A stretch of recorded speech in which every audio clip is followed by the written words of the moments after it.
Good morning. How are you? And many thanks indeed for joining us on Live, fading away their beautiful country music. It is meant to be, or if it is meant to be, it will be. What do you think? By the way, do you love country music, Dr. Eseli? Which music do you love, aside from Isukuti? Country music is relaxing. It's relaxing? Yes. Fantastic, fantastic. Thank you for joining us this morning, Apandali. Of course, we can see here is Dr. Eseli. And when you see his face, you know people and politics will be up next, which is actually up next.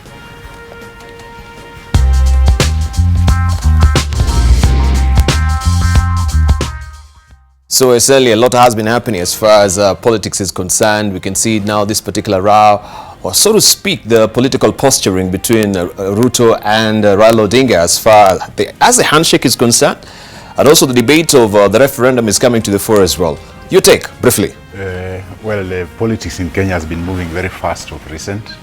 And as they say, a day in politics is a long time, and things keep on changing, and we are 4 years away from the elections. You would imagine that what's going on, maybe elections are in a few months' time. Yes. Which it isn't. So there's a lot of positioning and changing of positions, and of course the deputy president is trying to make the best of it during this handshake period, which seems to have opened up the so-called opposition zones. So he has really made raids into those areas, and of course the former Prime Minister Raila Odinga will not be happy about that. So you would expect this push and pull that's coming on now, because it looks like a lot of people from ODM seem to be debunking so early in the day.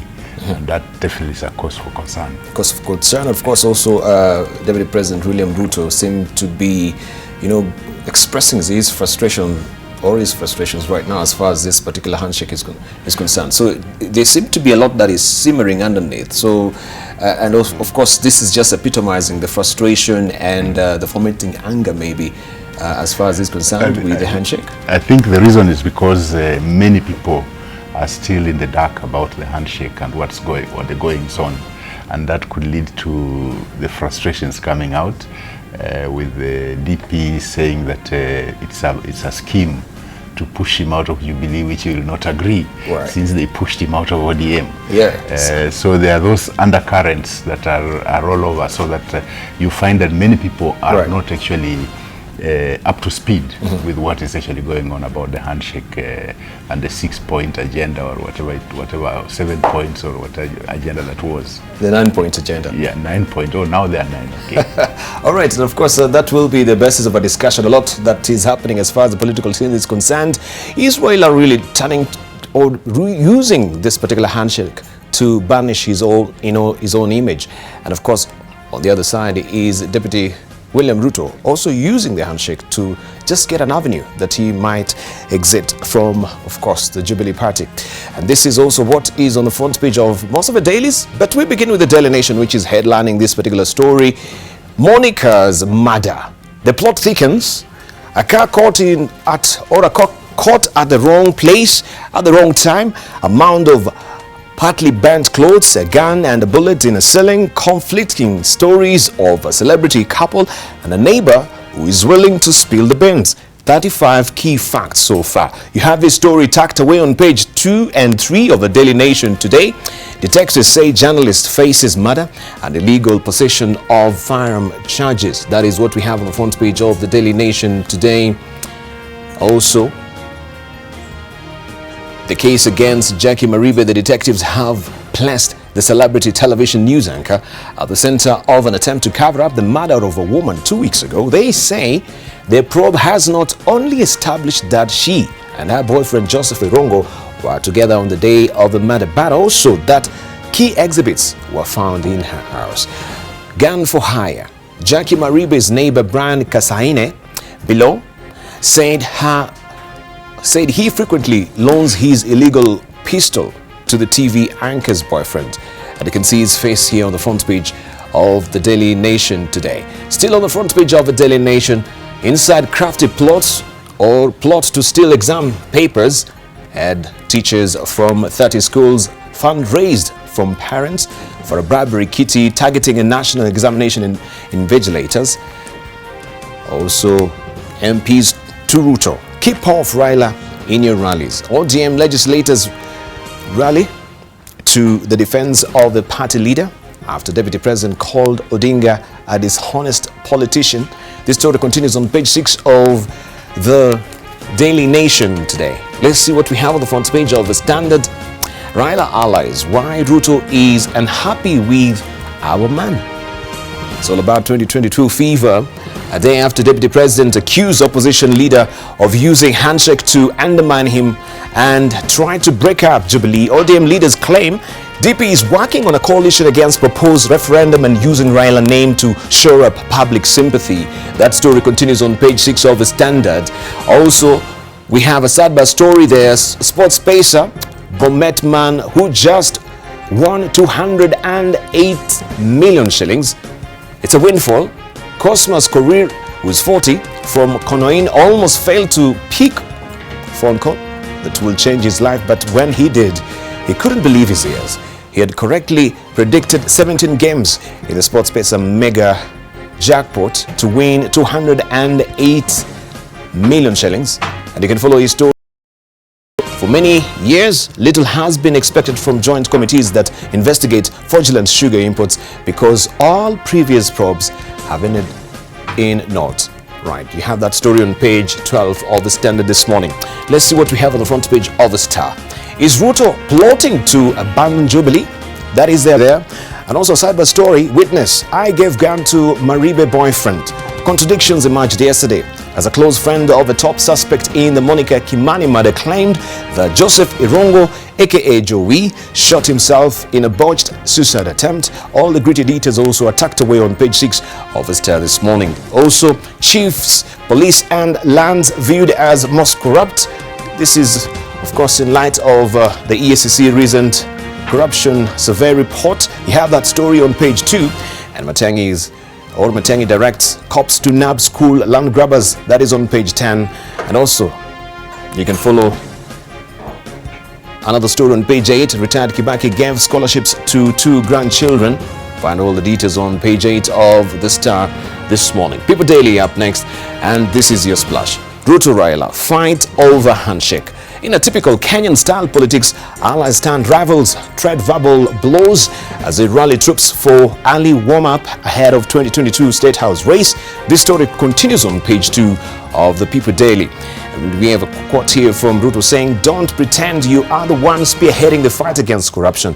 And of course, a rejoinder there is a saying in Luo that the elephant is discussed when he is not there. You can follow that story inside the People Daily this morning. Oh my, I hope it's not really hanging up on me, this particular touch screen. Let me try and see if we can try and cajole it a bit. Well, it seems to be hanging up on me, so I'll just now go back to the hard copies that I do have this morning. But this is what we have on. Right, it just hung on me, right? Well, it's early in the morning. This thing's bound to happen. Let me just walk over to my hard copies here just to give you a glimpse of what they're saying. But more or less, I've given you most of them that I have in the soft copy. Maybe the Business Daily for you. And this is what is on the front page of the Business Daily. Rival Subati buys Coop Bank CEO's flower farm. That is what we have on the front page of the Business Daily, it says. And businessman Mreithi, however, insists that his Suera flowers is not wholly on sale, but proceeds to be used to settle the 1.6 billion shillings he owes a local bank. That is what we have on the front page of the Business Daily. And it says former Cooperative Bank Managing Director Erastus Mreithi's Suera flowers has been sold to rival Subati Group, marking the beginning of assets disposals aimed at settling the businessman's 1.6 billion shillings debt. That story continues on page 4 of the Business Daily. Also still on the front page of the Business Daily, top hospital dropped into fight over failed breast surgery. High-end health service provider, the Nairobi hospital, has been entangled in a botched breast enlargement operation that led to the death of a patient in its care. That story continues on page 4 of the Business Daily. And you can see a standalone picture there still on the front page of the Business Daily. In the dock, Citizen TV journalist Jackie Maribe talking to her lawyer Katwa Kigan at the Kiambu Law Courts yesterday. The court allowed the police to detain her for 11 days to facilitate further investigations into the murder of Monica Nyawira Kimani in Nairobi, September the 19th. This story continues on page 2 of the Business Daily. Still, also, we have taxman's plan to mine telecom data sparks row, and it says the hospital payrolls, the National Construction Authority records and telecoms data have become the taxman's new hunting grounds in its ongoing crackdown on tax cheats. It was announced yesterday. You can follow this story on page 4 of the Business Daily this morning. What haven't I shown you this morning? The Standard I have. I'll be showing you the rest of the papers maybe much later in the course of the program. But for now, let's just move on and we'll see what we have also in the highlights for you. TV journalist Jackie Maribe and her neighbor Bran Kasaine remanded for 11 nights. Al-Shabaab attack EU military convoy, 2 wounded. And First Lady Melania Trump departs for Africa. TV journalist Jackie Maribe and her neighbor Brian Kasaine, suspects in the murder of Monica Kimani, will spend 11 more nights in police cells over their alleged involvement in the brutal killing of the businesswoman. This is after the courts allowed the prosecution more time to conclude investigations before charging the duo over the murder.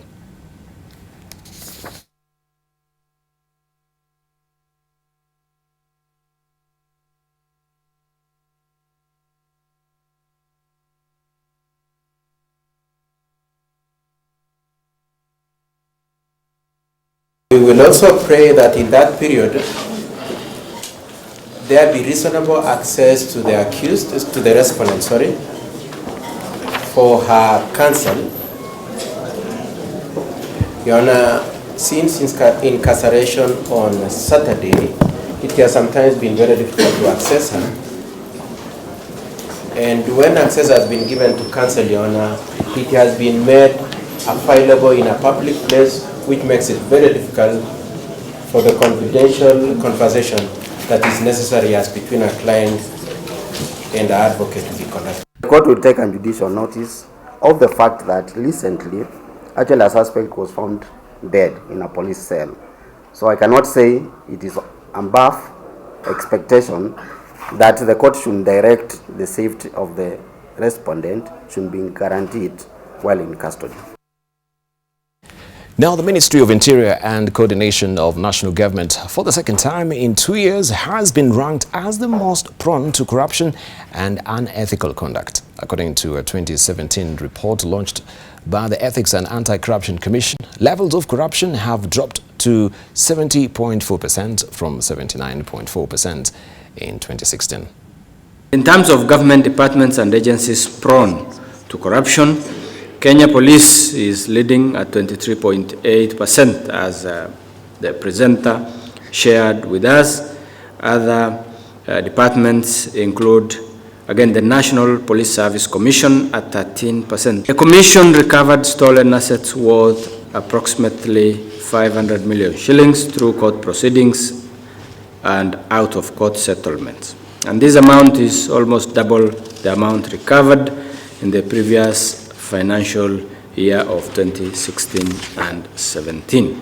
Winning the war on corruption means we are delivering a happy country to ourselves and also to the future. Now, 30 schools from across the country are on the Ministry of Education's radar over allegations of planning to engage in examination malpractice. It comes at a time when the Interior Cabinet Secretary, Fred Matiang'i, has hinted at major changes in terms of security in managing the forthcoming national examinations. Candidates set to sit for the Kenya Certificate of Secondary Education examination have less than a month before they begin their theory exam. And officials from the Ministry of Education as well as Interior are concluding their preparations ahead of the national exams, which they say are well secured and will yield credible results for the country. We had some incidences of students still trying to blackmail everybody else by causing unrest in their schools. Last week, there was a school where students went on rampage demanding that they need to have telephones in schools. We shall not allow ourselves to be blackmailed by anybody to do that which is not right. Some of these students are causing disturbances in schools so that they can do their examinations as day scholars. If you are registered as a boarder while registering for the examination, you'll do that exam as a boarder. There are plans to impersonate people in the exams, and we are closely watching what they want to do. And don't dare or push us, because if you want us to show you what we have, you will be shocked. Once again, Kipsang and Magoha met principals of schools and heads of school associations to ensure they root out possible avenues of exam cheating. contaminates all of us. Already 30 schools across the country are on the government's watch list. We don't want you to go and stigmatize Kisii as if the whole county is full of exam cheats. We are focusing on 4 secondary schools there. We are focusing on 5 secondary schools in Meru, 3 in Garissa. We are seeing something that is not normal in this school. Interior Cabinet Secretary Fred Matiang'i has weighed in on the matter. He has hinted at major changes in terms of security in managing of national examinations.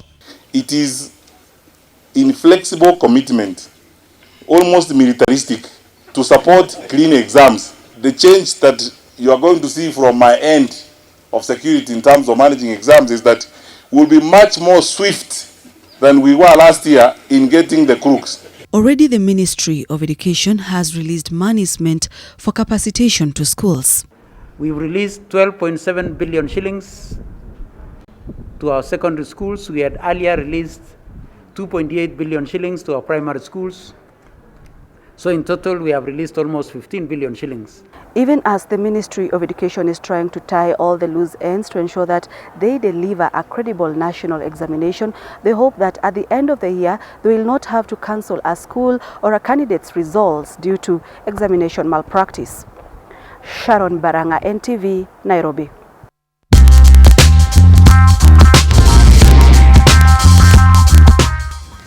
Now, suicide bomber rammed a vehicle loaded with explosives into a vehicle carrying a European Union military convoy, injuring 2 civilians. Al-Shabaab Islamists claimed responsibility for the attack.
screen, but I just want to run you by the dailies before we head over to a discussion this morning. Of course, they will chime in also to some of the headlines that we do have here. This is what is headlining the front page of a Daily Nation this morning. Monica's murder. The plot thickens, it says. This is what is on the front page of a Daily Nation. Detectives I should say, say journalist faces murder and illegal possession of firearm charges. A car caught at the wrong place at the wrong time. Amount of partly burnt clothes, a gun and bullets, or a gun and bullets in a ceiling. Conflicting stories of a celebrity couple and a neighbor who is willing to spill the beans. You have this story on page 2 and 3, 35 key facts so far, and you can see the pictures there of the culprits, television journalist Jackie Maribe and her neighbor Brian Kasaine at the Kiambu Law Courts yesterday. Also still on the front page of the Daily Nation, inside crafty plot to steal exam papers. This story is tucked away on page 8 of the Daily Nation. MPs to Ruto, keep off Raila in your rallies, it says. ODM legislators rally to the defense of a party leader after Deputy President called Odinga a dishonest politician. On the front page of a Standard, Raila allies why Ruto is unhappy with our man. 2022 fever, a day after Deputy President accused opposition leader of using handshake to undermine him and try to break up Jubilee. ODM leaders claim DP is working on a coalition against proposed referendum and using Raila's name to shore up public sympathy. This story is tucked away on page 6 of the Standard. Also, we have the Star. Is Ruto plotting to abandon Jubilee? That is a probing question. Ruto tells Raila to leave graft war to experts, claims Raila has panicked. Joho, ODM leaders claim the DP is using Raila's name to justify his exit. That is what we have on the front page of the Star. Also, witness, I gave gun to Maribe boyfriend. That is a story that you want to follow on page 6 of the Star this morning. Let's see what we have on the front page of the People Daily. And this is your splash today. Ruto Raila fight over handshake, it says. In a typical Kenyan style politics, allies stand rivals straight verbal blows as they rally troops for early warm-up ahead of 2022 State House race. This story continues on page 2 of the People Daily. And also how Maribe tried to conceal evidence on Monica murder. She confesses to have clean blood stains after her fiancé Rongo, a suspect in killing, shot himself in a suicide bid. This story continues on page 6 of the People Daily.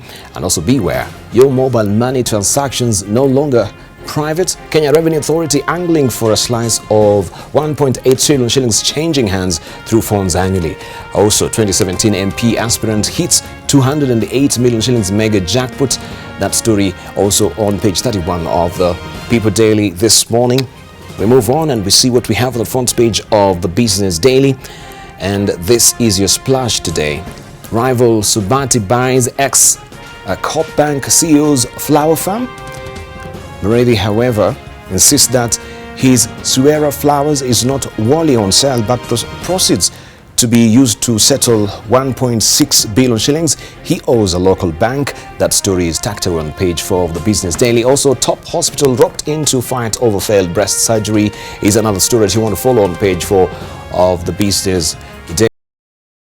Into the murder of Monica Nyawira Kimani in Nairobi on September the 19th. This story continues on page 2 of the Business Daily. Also, taxman's plan to mine telecom data sparks row. Edward Sekandi, Youth Affairs Minister Nakiwala Kayingi and other government officials interact with Miss Ruth Nyatanka, who's 108, and Mr. Raphael Kayutuka, who's 107 in Shema District yesterday. This story continues on page 2 of the Daily Monitor in Uganda. MPs take on police over assassination alert.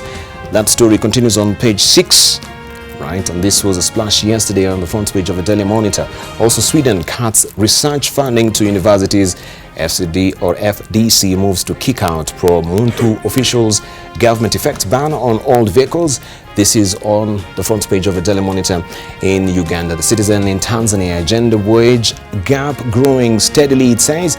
NBS data shows that pay disparities between male and female workers in both the public and private sectors increased markedly in the last 3 years. And this story is tacked on page 2 of the Citizen. Also, 39 billion shillings dividend for Voda investors is another story that you want to follow on the front page of the Citizen. And why Ugandan importers avoid Dar port, that story on page 2 of the Citizen in Tanzania. Still there, Mwananchi comes up quickly. Whoops. There you go. Janga jipya la nyemelea wafiwa wa MV Nyerere. That is the splash today. And also still on the front page of the Mwananchi in Tanzania as well, you can see this is a picture of Jackie Maribe. Utata waendelea aliyefia mikononi mwa polisi Moshi. That story on page 2. And mtangazaji maarufu Kenya baroni kwa mauaji ya mrembo. That also is on the front page of Mwananchi in Tanzania as well. Let's move on and to see what we have also on the front page of the... I want to see if you can get the New Times in Rwanda, just to show you what it is holding for us this morning as well. And this is the splash today. Prices for Vision City homes slashed 60% for civil servants. This is what is on the front page of the New Times in Rwanda. And also, we can grab a copy of this particular, or you can grab a copy of the Nairobi Law Monthly. This is the latest. Breaking new frontiers. He has held 4 dockets since 2013, the only CS to do so, delivering powerful results each time. Among others, he spearheaded digital migration, enacted land laws, and dismantled exam cartels with fire in his belly. Dr. Fred Matiang'i is champing at the bit for the challenge in his current job at the Ministry of Interior. This is what is on the front page of the Nairobi Law Monthly. Also, Kenya Pipeline Grand Corruption, the market draining details. You can find them on page 12 of the Nairobi Law Monthly. Also, case review, legal tremors from South Africa's marijuana ruling is on page 66 of the Nairobi Law Monthly. Still there, we can also show you what is on the front page of the Nairobi Business Monthly. Can you trust your bank? For engaging in money laundering, CBK gave the culpable institutions a mere slap on the wrist. And of course, this is what is lining the front page of the Nairobi Business Monthly. And lastly, let me just show you the editorial cartoons that we have today. This is what is inside the People Daily, according to Stano, the Constitution, the referendum, and of course now everyone is raising, or of course raising accusatory fingers as well. As far as referendum is concerned, the Constitution, look at that particular car, dilapidated. And we have also other cartoons. This is what we have inside the Daily Nation today. Legacy and the 2022 politics. This is where the Jubilee government is split on, and this is what Menene has captured for us as well in the Daily Nation.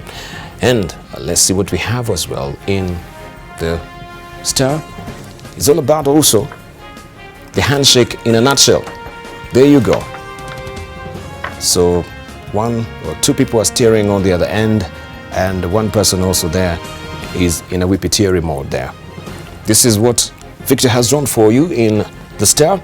And also let's see what we do have in the Standard. So let me try and see if I can grab it quickly for you to see.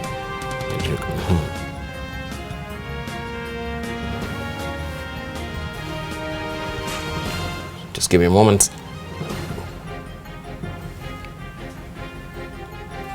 Well, it seems I haven't really loaded up for you. But those are editorial cartoons that you can see. We have our guests this morning. I just want to rot them in because of interest of time as well this morning. Allow me to introduce to you this morning Honorable Dr. Atene Amolo, who is a Member of Parliament from Rarieda. Also earlier we introduced to you Dr. Eseles Miu, who is a Member of Parliament from Tongaren. Also, we have with us Jacob Midio, who is a former Member of Parliament from Game. And also we have Kimani Matangi with us this morning, who is a Senator from Kiambu. Good morning, gentlemen. Good morning. Fantastic. Also, looking at this editorial cartoon, let's just begin with you, Dr. Eseli. This is what is in the Daily Nation today, as far as Jubilee is concerned. If you may just pick up that particular editorial cartoon, and they can comment on it. As far as the politics of the day are concerned, looking at that editorial cartoon, what will be your comments? There you have it on the screen. I think that cartoon really depicts what's going on now, because while the president is after his legacy issues, the DP is looking at 2022.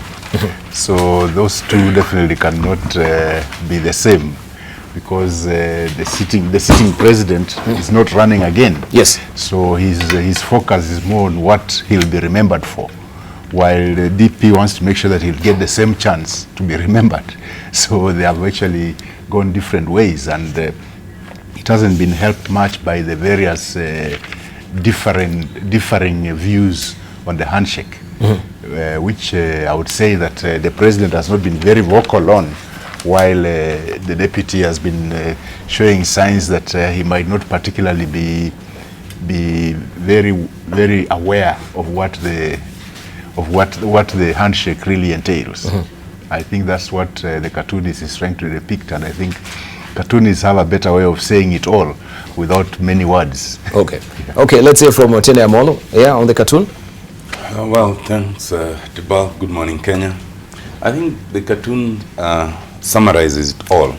For the longest time, we've known that the deputy president was uncomfortable with the handshake, but it had not always come to the fore. When I read page 6 of today's Nation, yes, when the deputy president refers to the handshake and says that if their goal is to unite Kenyans, why are they bitter when I unite with coastal leaders? Referring to his own boss as they, I think it speaks volume. It demonstrates that as we speak now, the deputy president has chosen to come out of the fore. Secondly, when therefore he starts by saying that and accuses Raila of trying to drive him away from Jubilee, I think it means he's realized and he knows that it's become so hot in there that he can't stay. I think it is clear to me that Deputy President Ruto has now chosen a confrontational path and he's basically removed the gloves. And I think it's only a matter of time before it comes to a head. All right. Let's hear from Jacob Midio, that particular editor cartoon. Morning, Debarl. Morning, sir. I kind of seem to think that the DP is biting more than he can chew. He understands the handshake, except the handshake is against him. The handshake is to fight corruption. The handshake is to reorganize the country. And I think it's a good thing. I think we need peace. And what I find ironical is the mere fact that during the last referendum campaign, the DP told us how the Katiba was bad. The draft was very bad according to him. Now we are saying Raila and Kibaki told Kenyans that 20% was bad. We want to fix it. Why would he be against that? Why would Kenyans admire the so many political offices that we have? Why would Kenyans admire a Katiba that we can't afford? I said here last week, Debarl, that I looked at the Ruto campaign and the NASA campaign. Yes. None of them talked about the economy. And I think they need help. Let me just thank the president and the former prime minister for seeing that we don't want to go down the path of killing each other every 5 years. I think it's a good time to try to sort ourselves out. As to whether Uncle Bill will be can win or will be advantaged by just making noise, I think he's very wrong. I can tell you what I said here before. The big families, if they want change, they will get it with or without Ruto's support. I don't think he can resist. All right. Let's hear from Kimani Matangi. Good morning. Morning, Debarl, and let me say good morning to our viewers. Now, commenting on that cartoon, in my view, I think really it depends on where one stands in the current political talk as it is, because Debarl, I believe that most of it is really perception from whatever political persuasion one has. You know, if you listen, and I listened to the Deputy President when he was speaking in the coast, what he said, he did not say he's against the handshake. He said that it should not be used for other reasons. And you know, most of us, and I want to declare that I'm one of those who support the handshake for its intent and reasons why it was done by His Excellency the President, was to unite the country. Yes, that remains so, and I believe the only time the handshake would become unpopular is if anyone tried to take advantage of the handshake, and then that's why, personally, from my own point of view, I have been very steadfast in supporting the handshake for as long as we said that it is intended to build bridges and, on the other hand, unite Kenyans, be the symbol that we should now start working together and forget the earlier political posturing, you know, confrontation. Yes. And people can embrace each other and forget the past and know that, people can make peace despite having disagreed before. So for that intent and purpose, there is nothing wrong in it. And I believe, even when I had the Deputy President, that's what he said.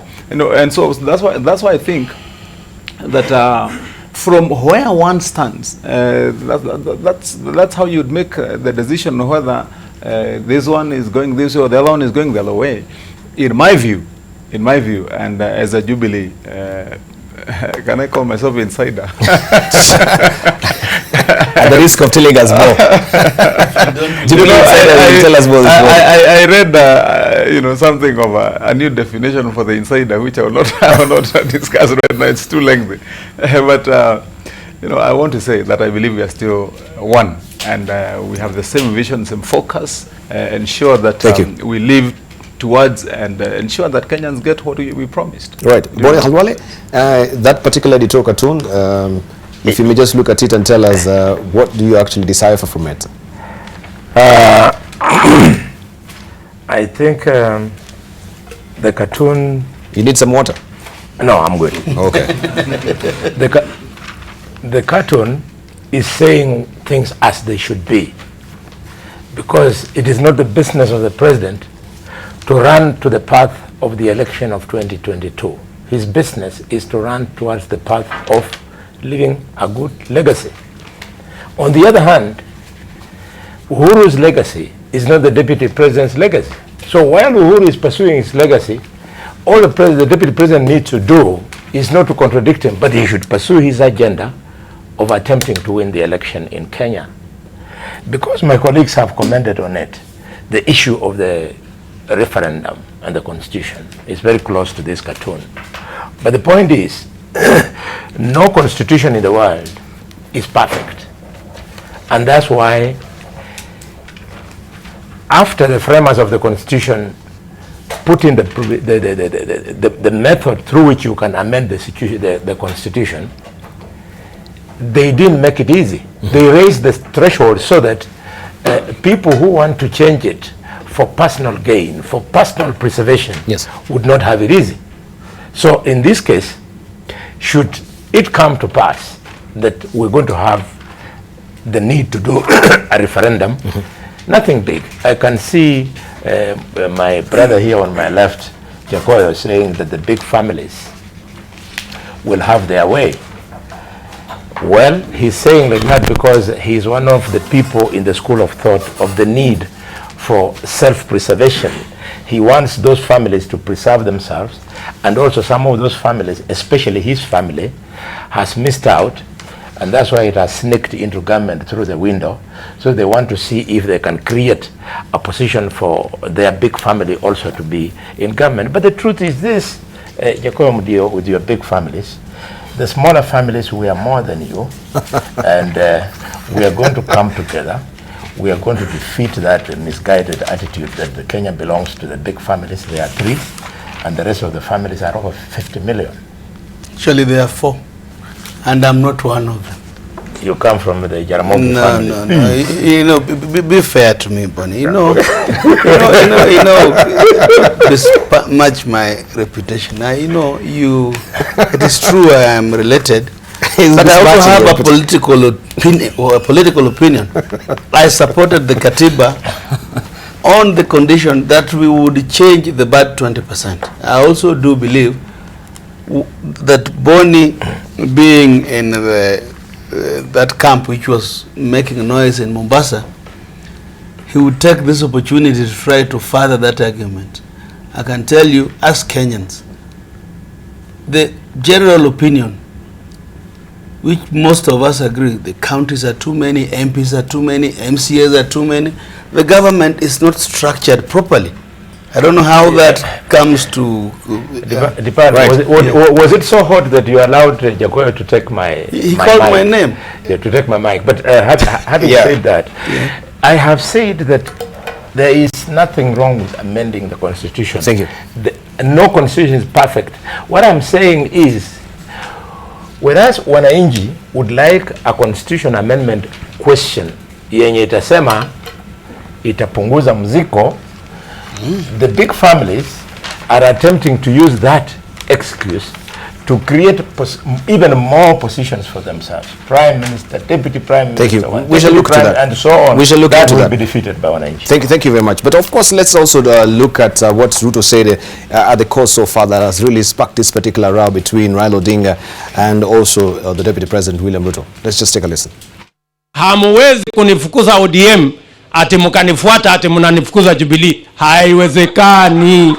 So if you think you are going to use the handshake to export conmanship into our party, we are telling you that's not going to happen. Fanyeni kazi ingine ya maana. Kama ulidanganyana sijui siku za KANU, ukadanganyana sijui siku za code, ukadanganyana sijui wakati wa NASA, hapa Jubilee hakuna nafasi ya kudanganyana, my friend. And also, if you pick up the copy of the Star this morning, is headlining this particular story. It's a probing question. Is Ruto plotting to abandon Jubilee? We have an insider here called Kimano Matangi will tell us that much later. He has just declared, so he might be having more information. But just Otena Molo, listening to that particular bite coming from William Ruto, it seems he's taking special umbrage with what is happening as far as the handshake is concerned, and he's registered his frustration that yes, there is sort of conmanship that is happening with this particular handshake, especially from Raila Odinga. He's your party leader. Is he a conman? Well, first of all, I will stick to your answer, unlike my brother Dr. Halwale, where you showed a cartoon of two people and he saw a referendum. I will wait for the referendum question to come and I will tackle it. So, of course, if you asked any Kenyan, being a conman in legal parlance is a word for a thief and a person who profiteers unfairly. And if therefore between William Ruto and Raila Odinga you asked who the conman is, I think the Kenyans will give you the answer. I know that Raila Odinga is not a conman. I will not go further than that. But seeing what William Ruto said in the coast, three things that he said, all of which are untrue. One, he said that he was sent away from ODM. I think you know the fact that William Ruto left ODM. Whether he left rightly or wrongly is a different matter, but he was not sent away from ODM. He chose to leave. Two, he also said that he was sent to the court. By this, I believe he means the Hague, by the same team, meaning Raila. Again, you know that is not true. But you do know that he capitalized and Jubilee capitalized on that quite a bit. And actually, a lot of Kenyans were misled to believe that it was true, but it was never true. And thirdly, that the same team is now pushing him away from Jubilee. Now, I think we agreed that Senator Matangi will brief us on this. But if Raila, being in ODM and NASA, can have the power to also push a deputy president from the party that brought him to power, then Raila must be very powerful and deserves to lead the country then. That is all I can say on those comments. Dr. Eseli. I think the issue here, we are dealing with two people who have a lot of similarities and a lot of differences. The similarities are this. The two of them are always stirring the political waters. Always. You never get any time that there is a rest, because you always find Right Honorable Raila always tinkering with the political space and changing it and doing things. And William Ruto is almost similar. He's always tinkering with the political space. So definitely in our situation in Kenya, those being the only two who keep on tinkering with the political space, they are bound to clash at some point. And I think that's what's happening now.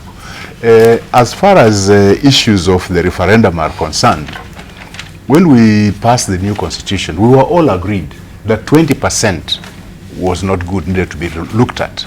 So I think what we need is a national dialogue first, to really tease out these issues that we think are not good. I don't believe for one that the number of people in the governance structure, therefore the wage bill, is the real problem. Because remember, from the time we passed this constitution to now, we've increased our revenue tremendously,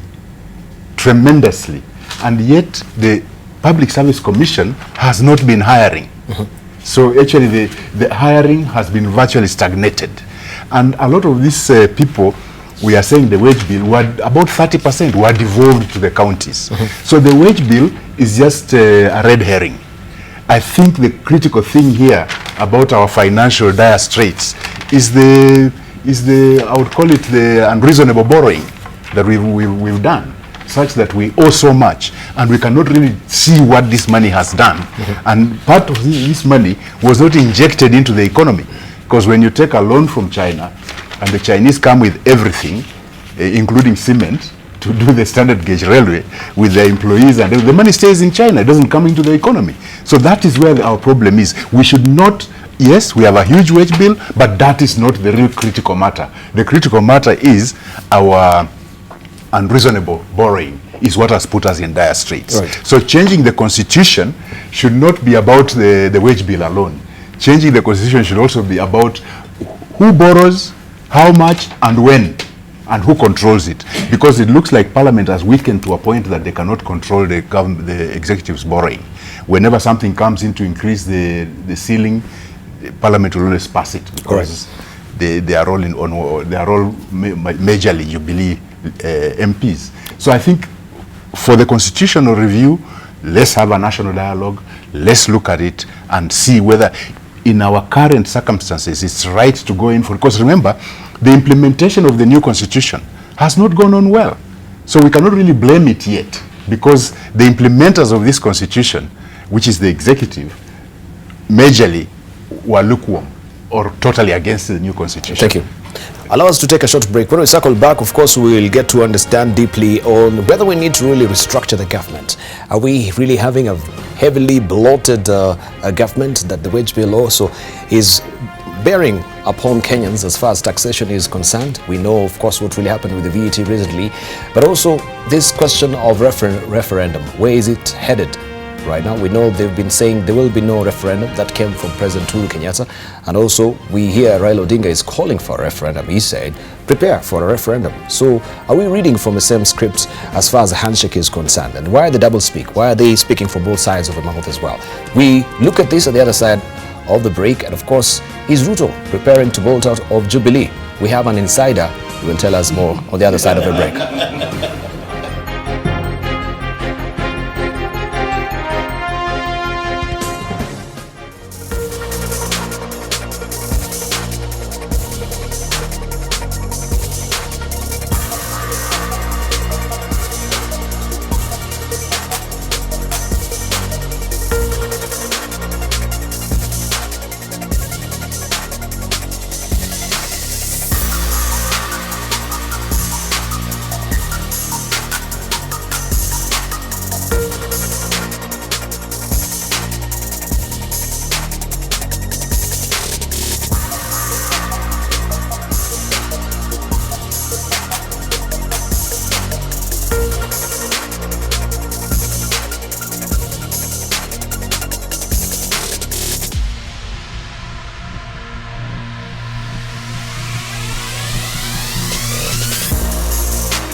You're watching People and Politics here on AM Live, and I just can pick up one or two tweets that we have trickling in. We have Frank Orinde saying, if Raila Odinga's comradeship in Jubilee has denied someone the space to loot our taxes, then by all means, may that comradeship continue. It's clear the joint fight against corruption is causing jitters to some people. Also, we have Emos Kitui saying William Ruto and the president are not reading from the same page. Also, we have Roland Langat saying, why is it that when Raul loses presidential seat, he always wants to change the constitution? I think we should amend the current one.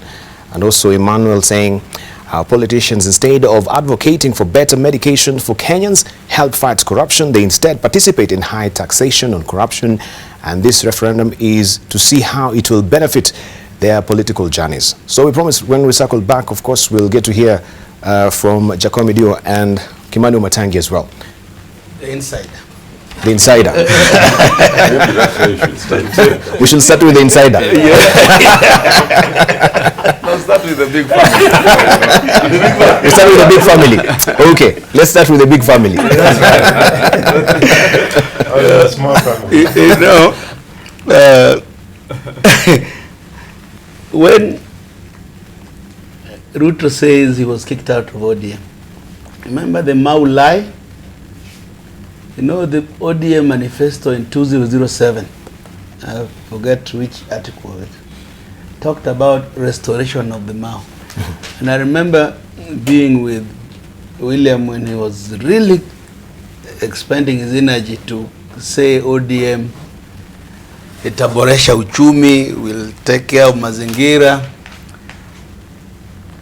Now people are being evicted at the Mau. Kenyans are even killing each other at the Mau, and Ruto has power.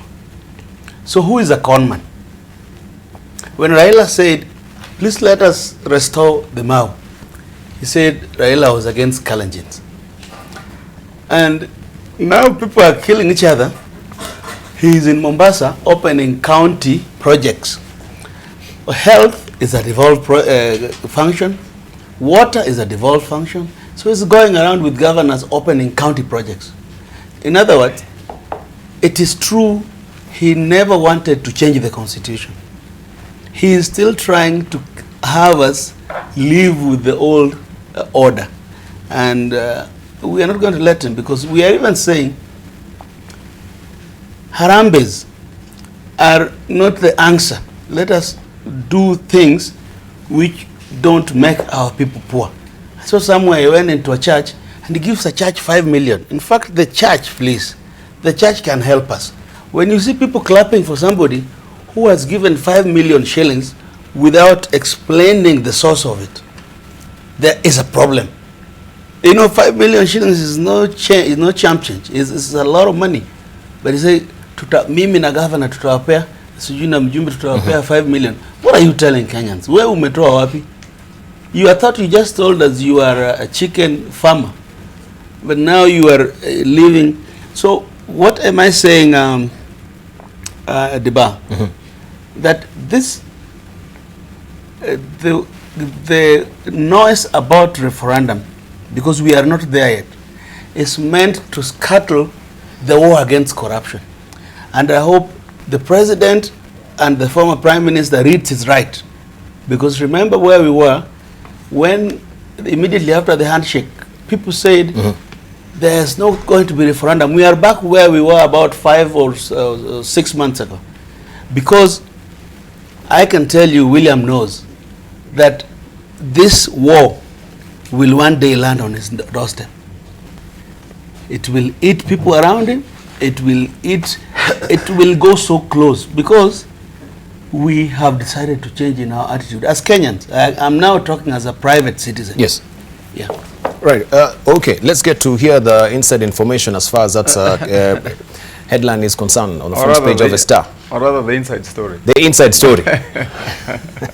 Debarl, you know, the inside story is actually... Is Ruto plotting to abandon Jubilee? It's already on the outside, actually. So I mean, so it's out there in the open. But, what is out there in the open? Debarl, you see, let's speak the truism of the current political scenario, and first, you know, it would be completely, you know, unimaginative of anyone to think that the deputy president can leave Jubilee. Indeed, even when he said those words himself, he is saying firmly that no one should imagine that he can leave. Do you know, Debarl, the work it took to build Jubilee the way it is, to bring those parties together, the efforts that were put by everyone, but more so by His Excellency the President and the Deputy President, William Ruto, was enormous. It was work and work over. Actually, and let's agree here, it was phenomenal. Nobody ever believed that you could bring those kind of parties together and have one party. That's what we succeeded in doing. Now, also look at the track record of Jubilee. We have been running the country as an elected government since 2013. And the government of Jubilee was not re-elected in 2017 because it failed. Of course, there are challenges. We're not, I mean, we cannot delude ourselves that there have not been challenges. But ultimately, the track record of Jubilee is not a track record of failure. And like I've said, I say that very clear in my mind as a Kenyan, that there are major challenges, of course, even currently, that Kenyans are facing. The idea is to, how do we resolve that? But coming to that topic then, even if you flip that coin, you'd ask yourself, would it be realistic to even imagine that Raila himself would want to be inside Jubilee? I mean, let's put it here on the table clearly and truthfully. Actually, if Raila was in Jubilee, or he decided to get, or tried to get into Jubilee, he would lose before he starts. I mean, he would look very, very funny. I mean, the only way that he would be true to himself, what he stands for, what he's done, is if he ran his course the way he has always done. And so the question of Ruto leaving Jubilee would not even arise at all. But the question here, or rather the issue here was, would anyone then around be trying to make, to stir the water such that they are murky, that he would not be comfortable inside? And I think that is the warning shot that he was firing, that he is ready as a politician and as a leader to stand ground on a home he has built. I think it is that simple. Now, I don't think that, in my view, that there is anything to read beyond that. And for, you know, looking forward, I would be saying, in my view, that the best way forward for us as Jubilee is to manage the situation the way it is. And the least would do, or what would be least expected, especially from myself, I would be saying this, is to look at the situation that we're in as a country. Look at the complaints, the challenges that Kenyans have brought forward and say, we want this addressed, and then we join in the wailing.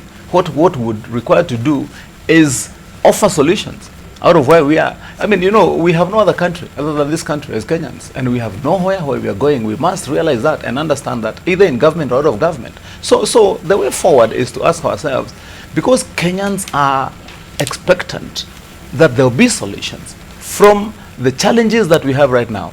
So what solutions do we offer? And that is all that we should do as leaders. And that's my view, as an insider. Okay, let's get back to Dr. Eseli. Right now, of course, the question that if everyone is talking about referendum is a question about restructuring the government. And we can begin from the wage bill, and of course we promised last week our viewers that we'll continue the conversation on the parastatal reforms. That will actually be also, you know, and the big theme of the restructuring of the government, the question of a handshake, the question also of what is happening with the referendum question. But let's just look at the wage bill so far. When we know that 50% of the GDP is actually going to paying the wage bill, and the taxes, which now also the VAT that has really come on board with the 8% as well. Where are we headed as a country? First of all, should we critically look at the structure of government on the way the functionaries and machinery of government right now, where there is duplication? Maybe it's a high time that someone come to the fore and critically question some of the positions that we do have in government. I think starting with maybe the state corporations. Let's just hear from you, that you can lay the groundwork and then we can discuss. I think we need to be very careful here. when we are looking at the wage bill or the duplication of roles that we look at, that we are talking about, and then relate it to changing the constitution. Can I just jump over you? And I saw to your mic, at least. Maybe the monkeys also, they don't want to hear. Oh, we'll sort it out, don't worry. But let's just continue with Otena Molo on this, as I sort out. I'm happy to talk about the restructuring and the referendum finally, now that it has been posted.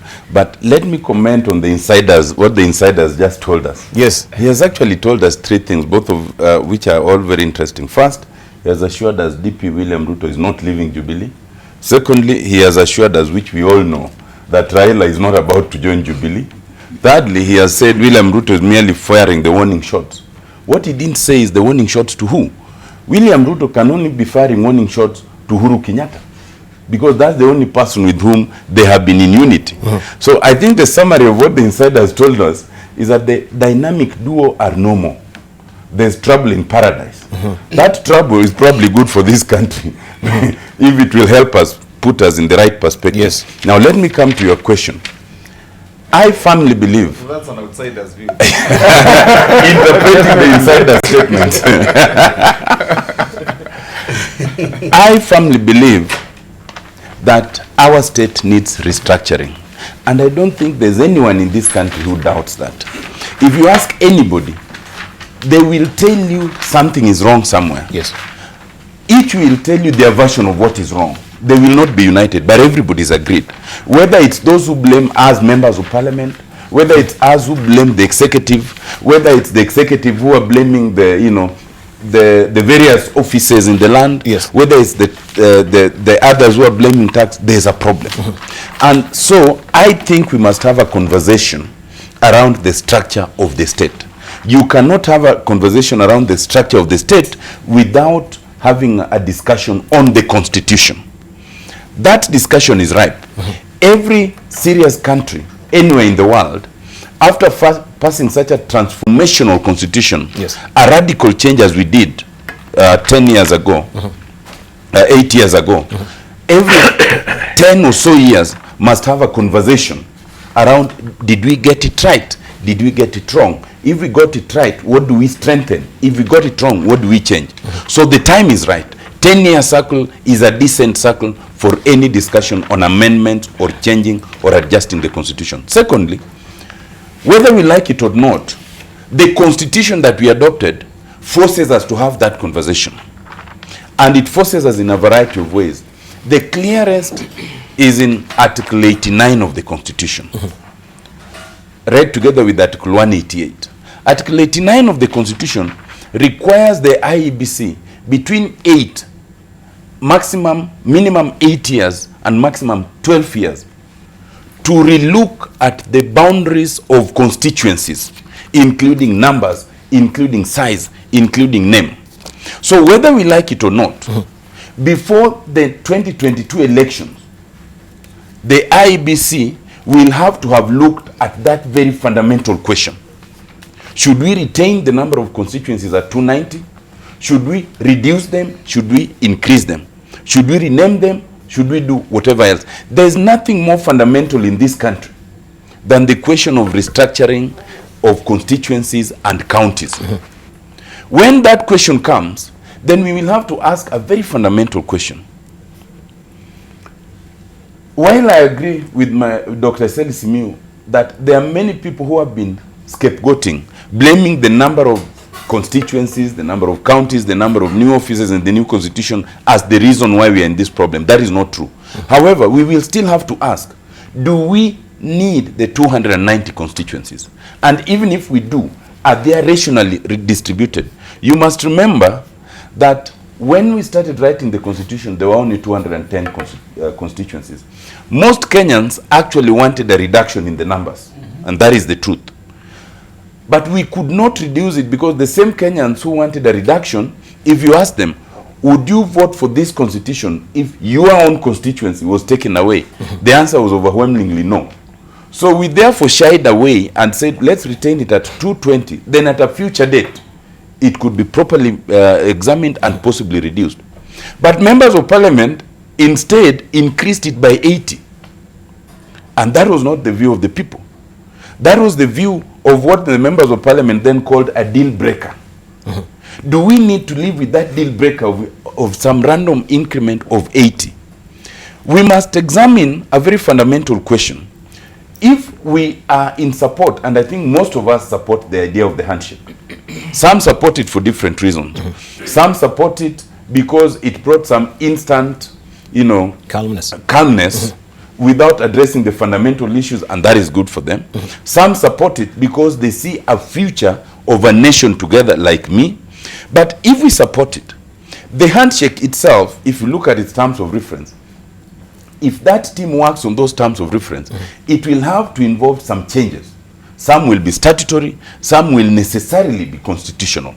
So as you cannot support the handshake and offset declare that you do not support a conversation around any possible amendment, because then it means that you support the handshake as a salutary gesture, that you are not prepared to deal with the fundamental issues that team may have to bring to the fore. There's a very fundamental question of the system of government, and this debate never goes away. We are right now in a presidential system where we believe we had reduced the imperial presidency to a threadbare structure where the president will not make those roadside declarations, where the president will be the symbol of national unity. The truth of the matter is that has not been the case. In the last 8 years that we've had the constitution, the president still wields immense powers beyond the constitution. Parliament, where I am a member, and the parliament before I was elected, and even the one before that, which was supposed to be the check on the presidential system, has completely failed in 3 successive parliaments. Yes. This is the third since the constitution was enacted.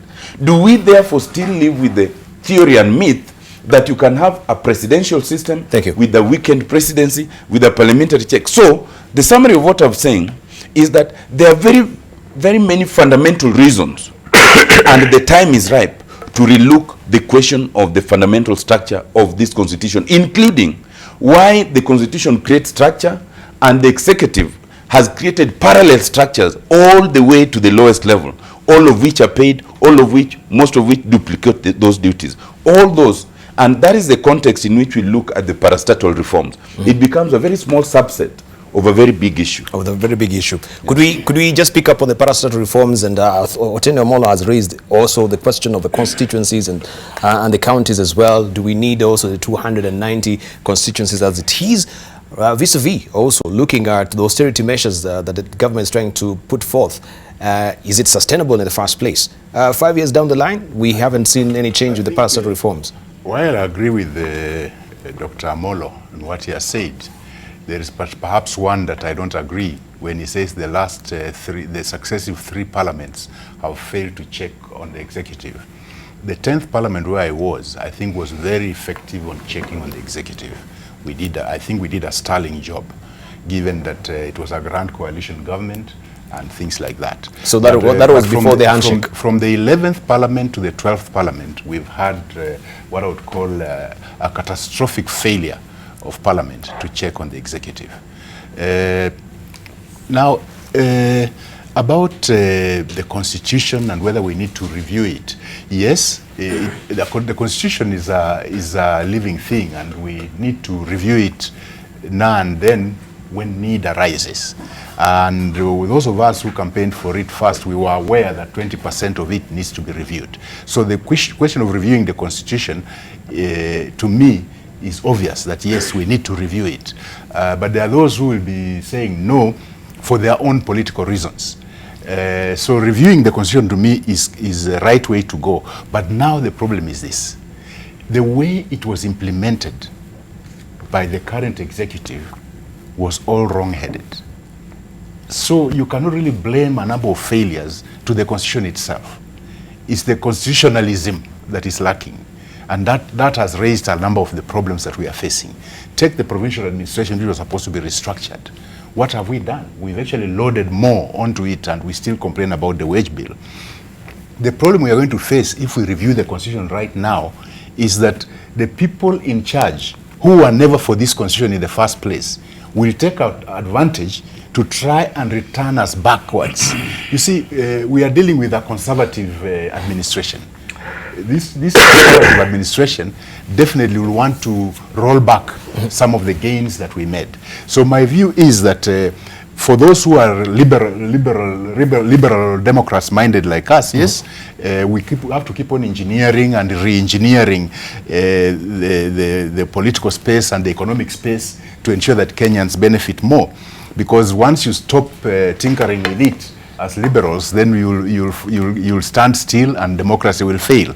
But as we try to do that, my thinking would be, let's first try and kick out this profligate, this extravagant, this conservative administration. After we kick them out, then now we can settle on reviewing the constitution without the risk of them using their influence to roll back the gains that we made. Because if we allow them to get involved in reviewing this constitution with the kind of overbearing majorities that they have, then they're going to roll us backwards, not forwards. And that is a risk. I don't know whether I'm willing to take that sort of risk. Extravagance and conservative administration, do they hang together? No, they are extravagant in the sense that... no, I'm asking extravagant and conservative. No, conservative in the sense that they are more geared towards an overbearing executive that controls everything. Right.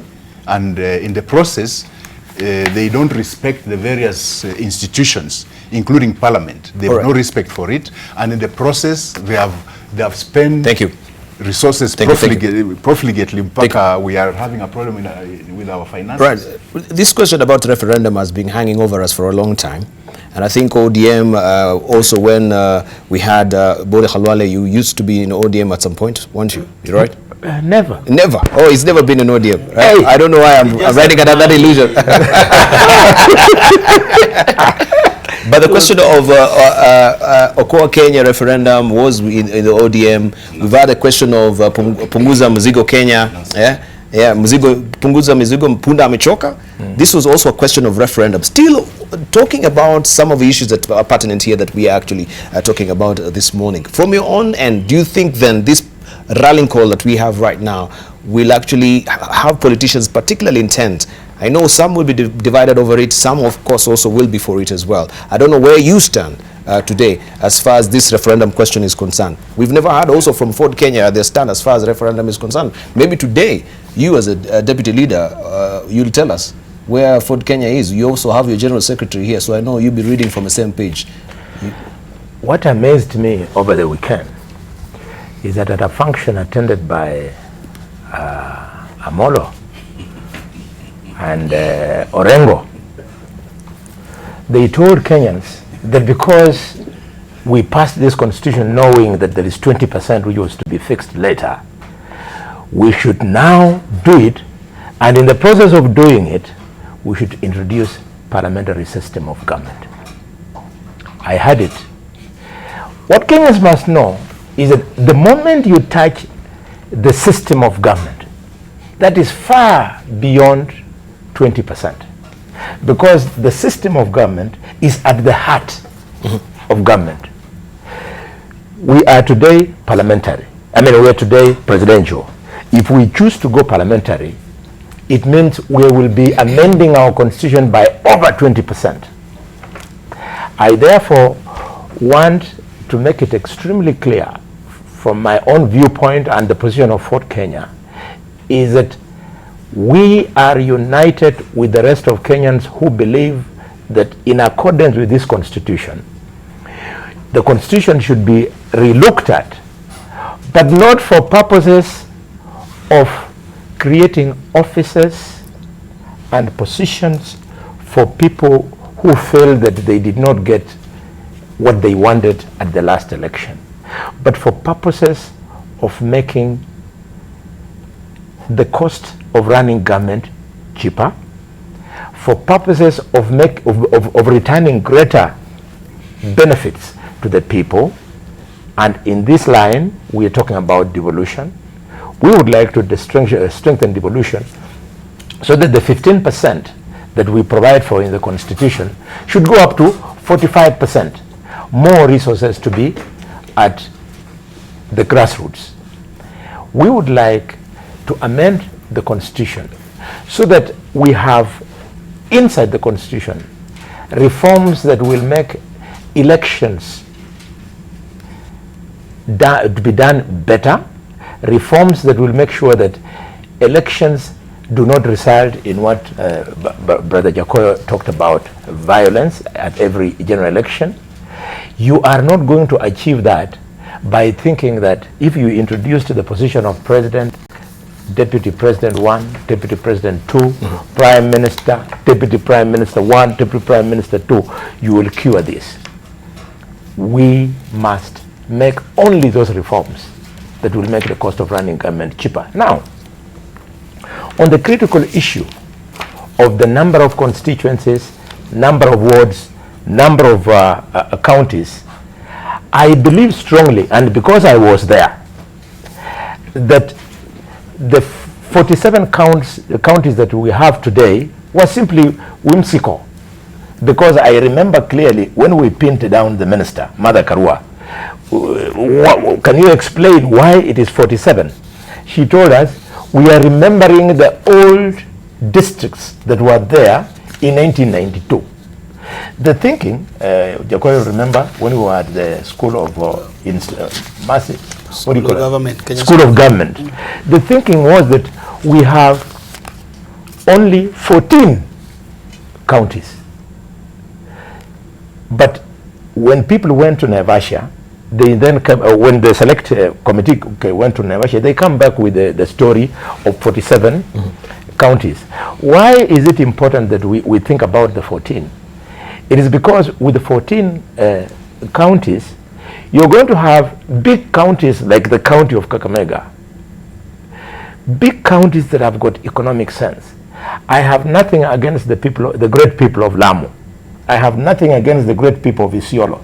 But you know, Isiolo and Lamu are counties of two constituencies. Counties with a population of 200,000 people. How on earth would you, yes?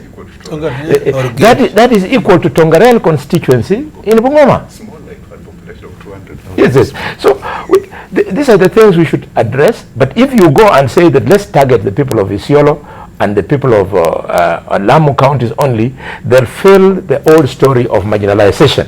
So the best way to do it is make it much more aggressive by reducing it to 14, so that even Kakamega in its greatness at the moment will also match with others. That way, Debarl, counties will have economic form, will make economic sense. Why this is important is because even in their current form, governors are attempting to come together to form blocks. Like the Lake Basin people have formed a block, and so the coastal people have formed blocks because they want to make those blocks to be economically viable. They are begging for bringing counties together. Let us reduce counties, let us reduce constituencies, let us reduce wards, let us remove nominated MPs. Yes, nominated MPs. We remove women MPs. I'm sorry, my dear women, I'm saying these things, but I believe in them. We remove them. They add no value. What do you mean women MPs? Isn't the women reps? The women county MPs, the county MPs, they are called special MPs that represent counties. We remove them and have a better way of supporting our women so that they can win election. All right. Yeah. Do you hold with this view, Jacoyo? Well, largely, yes? largely. But I want to convince my friend Bonnie that it was never, the 20% was never quantified. And it was at the heart of the matter. In fact, I remember when Katiba came from Naivasha, I was the first one to oppose it. But I was sat down and I was told, let us at least get the Bill of Rights, which now is largely applauded as one of the best in the world, our Bill of Rights. In fact, it has even rights to food inside it. But just like Dr. Eseli says, that there is no political goodwill to implement this Katiba to the letter. Remember, the deputy president was the one leading the no campaign. So you can't then a few months later elect him and expect him to obey what his psyche says not to. So, Debarl, let me convince Bonnie that we need to have that debate. But the reason why people call for parliamentary system of government, and I want him to hear me out. You know, it is now very easy to keep looking at Raila. In fact, when we were at Bomas, when we were at Naivasha, it got to a point when a decision had to be made, whether presidential or parliamentary.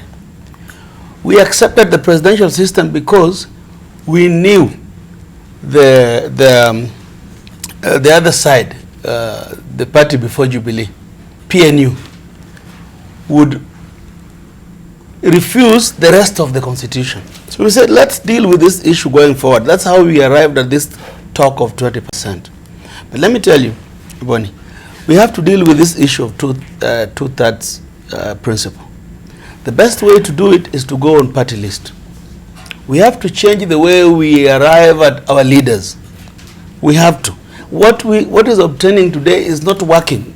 Going to the constituents and lining people and giving them money so that they can vote for you just gives us bad leaders, because once you buy your way into politics with stolen money, when you come here you answer to nobody. You're just a bad leader and you're done with your constituents. That is a problem that we must use the handshake opportunity to resolve. And I want to tell you that if you had a prime minister and a couple of deputies, minorities have a chance. The Rendiles may once be a deputy something, or they can be the party, the leader of their party. So when they come to leadership, they don't have to go and beg Luos and Kikuyus and lawyers to vote for them. They have already voted in the boardroom, the way they have just done in South Africa. The current president of South Africa, and even the previous one, they were all chosen from a boardroom. And South Africa, you can't compare with Kenya. It's a second world country. So this thing of looking at everything that Raila is saying or guiding this country towards as to advantage Raila, I don't think Raila needs to be anything. Raila has overachieved. But I know most of these people who are the next lot of leaders, I know that they think like Kanu. They are all Moi's children. They will not guide us to proper change that can lead us somewhere. But lastly, on the issue of parastatals, why we need a constitutional reform. Take, for example, Land Commission. Land Commission Ministry of Lands should never have existed. Immediately you occasioned Land Commission, because the duplication of duties is so big.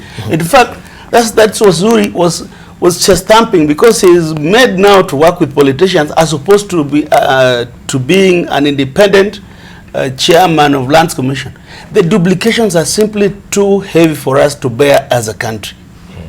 All right. Let's say from Kimani Matangi, but we need to also, the duplication within Parastatal, we need to look at them briefly before we head over now to other concerns as far as the wage bill or restructuring the government is concerned. Kimani Matangi. Is Debarl, just to weigh in a little on some of the issues that have been spoken to by my friends here. You know, Debarl, first, it's my conviction that yes, at this time, although it's people should debate about political reforms, about changing of constitutions, amending of laws. I believe it's healthy for a country. But in my view, first and foremost, being at this time in the year 2018, having just done an election last year, I believe that that the discussion can only be just as good for discussion. I mean, but taking it to heart that we should drive the country right now into a serious discussion and progression towards having a referendum now, I believe it is wrong. Because, you know, Debarl, we also must admit and agree to a few things. One, can we have some structural set way of doing things such that we would be saying that yes, we go and discuss and have a constitution, go to an election, but then we have a roadmap that says after we have had our elections, then we can give the country time, either build the country, develop the country, and then structurally within another period of time, as we of course have debate and crystallize on issues that we need to look at, then we can say within this time we can still discuss and talk about constitutional reform. And this is why I'm saying this. If you look at really Debarl, honestly speaking, as a politician, it is very rare, very, very rare. Even the times other than the constitution when we have tried to amend other laws, that you have found that the intention is realized if it is not within the motivation of who was trying to amend that law. And for example, look at the constitution itself. When we bequeathed upon ourselves that constitution in 2010, are people satisfied? The answer is no. Why aren't they satisfied fully? It's because the intentions then of the people who sat behind this, and that is why you had Otilia Amolo speaking about it, that even after experts sit, and you remember we had that COE, they collect views, members of the public come and say this, then at the end of the day, when the law goes into parliament, there are changes which are not what the people wanted. The reason? Because those that are driving that cause to change have got their own intention. And I will say this about this discussion we're having right now. Actually, it will all boil down to what is the motivation? What is the end game? Who stands to gain what at the end of it? Because you see, let's ask ourselves two very quick questions. First, for example, if you are to look at what gains are we looking at? Start with what Jacoyo and Halwala were saying about either collapse some of those counties, reduce some of the boundaries. Ask ourselves, we had provinces before we had counties. There were fewer provinces than counties. But so what did we gain? Why did we then in the first place subdivide them and collapse them and rename them counties if they were so good? But you find that the discussion now again to having counties but in the format of what we had as provinces before is now argued to be a better option. It's not necessarily motivated or driven by the good for the people. If you look at, for example, even the question of the wage bill, but I also concur fully that there are some of constitution offices that needs to be done away with. But even if you look at the question of wage bill, where does the bulk of the wage bill strain government? Not necessarily within those newly created offices. If you look at the wage bill, and remember when we had the drive for the golden handshake during the Moi era, and subsequently government was bleeding with a wage bill that it could not sustain.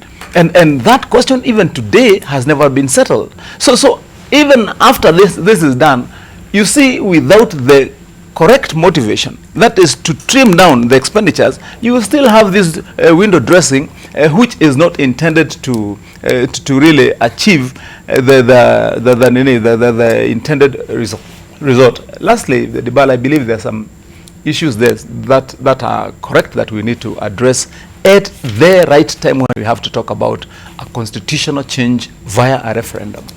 Issues like, for example, putting correctly in law on matters like the 2/3 gender rule.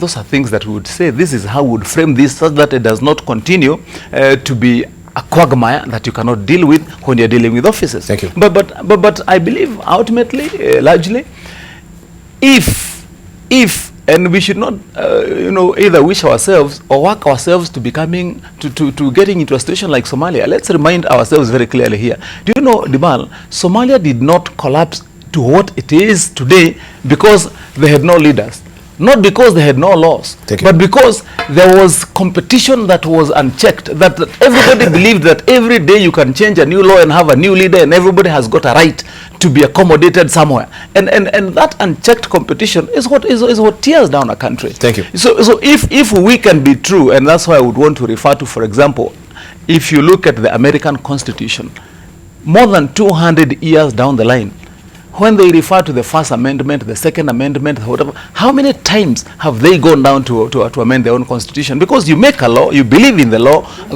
confine yourself to the law, and work towards making that law succeed. All right, I just want us also to close this chapter on the parastatal reforms, and we know 5 years on, if we may look at that, state bodies are yet to merge. And we've seen President Uhuru Kenyatta, we started this conversation last week, has appointed more members or chair to and board members to some of these parastatals. But the parastatals will be trimmed from 262 to 187 so as to remove all overlaps. This is what Uhuru said in 2013. And what the task force also came up with, we were here with Abdikadir last week. We want to see some of these, of course, parastatals and the overlaps that we were talking about just briefly before we wind up. If we pick one or two so far, because we know the agency that is a task force, or the task force had actually said some of the agencies, like the Kenya yearbook, was set to be scrapped and its powers also transferred to the National Museum of Kenya. That was exactly 6 years after it was established. An agency like the Kenya yearbook, what does it do? Many of us have got no clue what it does. We didn't even You've never heard of the Kenya yearbook? No. Okay. We didn't even know that it exists. There is a Kenya yearbook actually which exists, and of course they have the office, I think that at the NHIF. We need to really dig deeper into these parastatal reform issues, because remember, the Treasury will not be very keen on reducing the number of parastatals, because the Treasury mandarins benefit by being on the board of directors of many of these parastatals. So if you reduce them, the Treasury fellows don't get to be members of those boards, because the boards will be fewer. And I've always said that the collapse of the parastatals, the poor performance of parastatals, the blame lies squarely with the Treasury, because they always have a representative in there. When things are going wrong, that representative is there. So the first thing we do is we need to deal with the issue of the Treasury. Why are they not keen on this parastatal reform? Number two, the political class, in the sense that the parastatal positions are taken as a reward, or what we call a patronage reward system, so that when you are at the top, you reward your buddies with the appointments to parastatals, some lucrative, some not so lucrative. So even the political class have played a role. We have not really looked seriously at these parastatals, what their purpose is. Take Kenya Rural Electrification Authority. To me, this was a good parastatal, but it should have had what you'd call a sunset clause. After you have electrified the rural sectors, will you still need this parastatal? So we should look at these parastatals like if you set up a parastatal to do a particular function, once that function has been achieved, do you still need it? Because eventually, within the energy sector, you've got the Rural Electrification Authority, you've got now KETRACO, you've got Kenya Power, you've got KenGen, you've got all this. So isn't there a way that something can be done to reduce this heavy load? Because I think when it comes to parastatal reform, we have to look at reforming the parastatals vis-a-vis where Kenya is now economically. It's not where it was at independence. So really, we need to relook at these things, and what can be allowed, what can be left to the private sector should be left to the private sector. It will make it more efficient. Right. But the reforming the parastatals would be very keen because we are talking about parliamentary or presidential system. To me, that's not the main issue. I think the issue is how do we want what I call respect for rule of law within Kenya. Thank you. That might answer a lot of these problems we are facing. All right, and of course, so the candidates for merging, this was what came from the task force. We have the industrial, if you may just have it back, the entity candidates for merging, the entity Industrial and Commercial Development Corporation, Industrial Development Bank, Kenya Industrial Estate, Agriculture Finance Corporation, and Kenya Tourist Finance were all to be merged to Kenya Development Bank, that is KDB. The objective was they finance large-scale investments, corporation, and development projects. I think those, if maybe they will have collapsed that also, this will have saved a substantive amount of monies for Kenyans as well. Let's hear from Otiende Amolo. Yeah, I think, first of all, it's unfortunate my friend Abdikadir is not here today, because he was part of that team and we had agreed we wanted to examine it. Yes, and but even without that, I think we all agreed that the spirit of that move was in the right direction. It was a good thing. But we also agreed that it never came to pass. But I think that in debating this, it still comes back to the question of the Constitution in this sense. The Constitution actually contemplates its own relook and amendment with between 8 and 11 years in Article 89, because when it says between 8 and 12 years there must be a re-examination of the constituency boundaries, and it must be done at least 12 months before any election. Yes. The only window we have is up to August 2021. So it's not a very long time, it's a very short time. Now, if you amend the boundaries, if you restructure the boundaries of constituencies, you will inevitably look at the boundaries of counties. If you look at the boundaries of counties and wards, then you're already affecting a lot of things. There's the question of the 2/3, which must be affected.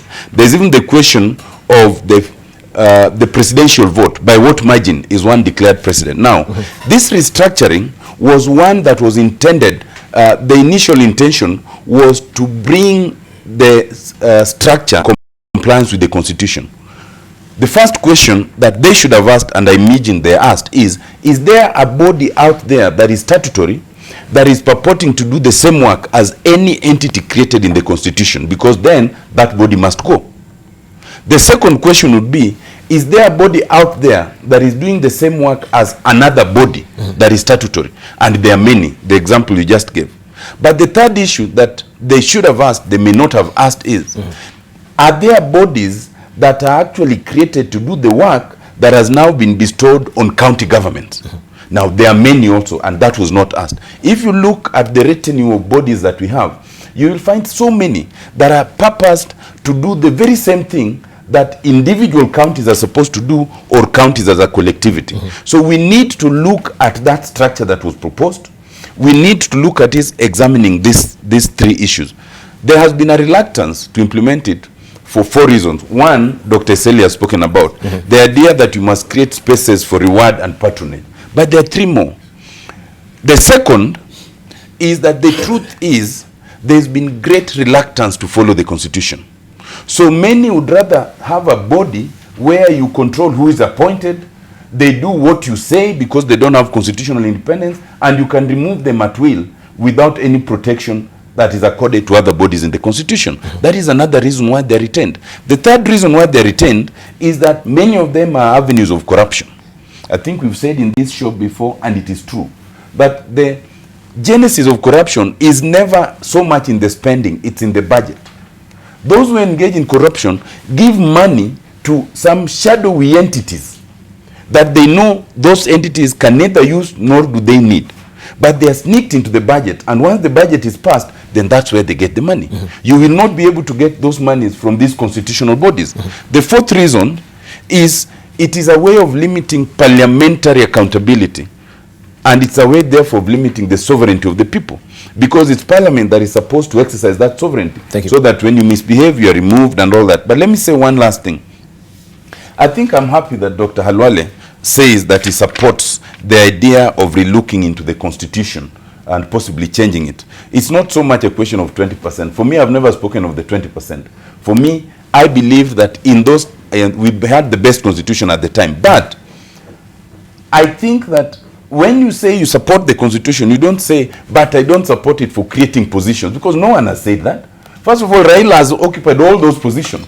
The only one, including being the people's president, the only thing he has not done is, after taking the oath, moving to State House. So he cannot possibly be supporting this for creation of other lesser positions. He has not said that. Thank you. Bonnie, when you say you want to have children, you can't say, I am having children on condition that my sons will be priests and my daughters will be nuns. Once you have them, some will be thieves, some will be professors, some will be common. That is something you cannot control. So if you, yes, some will be good fighters. So let's just have the conversation. Thank you. All right, even as we're preparing our headline thoughts, Bonnie Kholale will begin with you. Yeah, just comment on that, and also your closing remarks. What is important is that Kenyans must demand that the reforms of Parastatals that was recommended by the Abdul Kadir led team should be made public, should be taken to Parliament. Parliament should either approve or reject, and if it is found to be the way, then let those reforms be made. Otherwise, we can't continue wasting money the way we are doing. Yeah. Right. Jaco. Well, I only want to say one thing to my friend Wamatangi. When he's opposing the view, the idea that we must reduce our constituents, the politicians in the country. You know, this Katiba Debarl comes with something very interesting.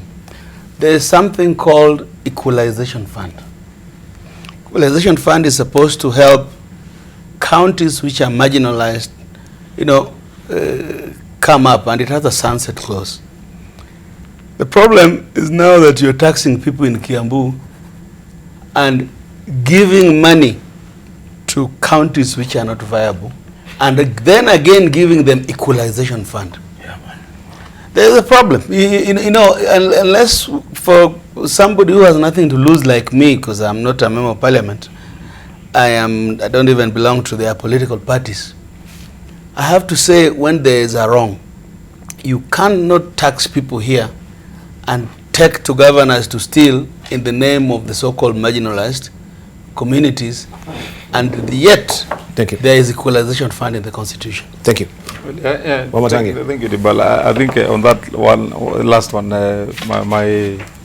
my big family friend here did not hear me well. I never said what you said. I'm actually one of those who advocate. We are winding up. That you know, what you're saying is what should be the position. I don't want to take your view on that one, because I had my points. That, you know, on that issue of the restructuring and reforms in parastatals, Debarl, I believe in, and as you started it very well, actually there are some of those parastatals you don't even know about, you've even never heard about. But if you go into the books, you'll find that they still receive funding, that there are people sitting in offices. I mean, why are people fighting in the Mau, and we have a parastatal called Kenya Water Towers Agency? Maybe, as you said, you have even never heard about it. I mean, we even have a nuclear electricity board. I mean, you know, and you ask yourself, you know, really, what do they do? And we have a parastatal called the Productivity Center of Kenya, and we have a lot of issues. So what we are saying is that you know, for purposes of efficiency, and I believe even within the parastatals and state bodies that have visibility and that seem to be working, there has to be a plan in place, Debarl, that continuously assesses the effectiveness and efficiency of those particular parastatals, so that we can have a system that works. I mean, at the end of the day, the amount of money that goes into these bodies is huge. And even talking about reduction of wage bill, that's one way of reducing wage bill. So I want to assure my rich you know, neighbor here from the big families that that I am for the people. I'm the fighter to ensure that you don't tax people and take it for waste. Right. At Twitter too, as we're winding up, we have Hillary Shalom saying, if you're angry and ready for change, there is a concrete way to fight back. Help candidates with progressive values win elections. Also, we have Alois Kiagai saying, almost one after the elections, what have we achieved? The tyrants of Jubilee and okay, I can't really decipher what she's saying or he's saying. Also, we have Caroline Rono saying that, for your information, Senator Matangi, the U.S. Constitution has been amended 27 times. The first 11, known as the Bill of Rights, were ratified in 1791, just 15 years after independence. It is okay to clean up loopholes earlier rather than wait for things to fall apart. Also, we have Simeon Kalu Lepario, right? We have DP Ruto is a worried man. He knows nothing about the handshake. Also, we have Kipleting Manuela saying that DP Ruto should not be discussing politics in public domain. He should concentrate in serving the nation. And lastly, we have also Frank Ndege saying, mambo ya parliamentary system hatutaki sisi. Let's just reduce the wage bill with the current system. Hiyo ingine sasa hatuko huko. That is what they're saying. Thank you, our panelists this morning, for your also valid contribution here on AM Live. We really do appreciate. And of course, we shall be following this also next time on People and Politics. Thank you for your valued company.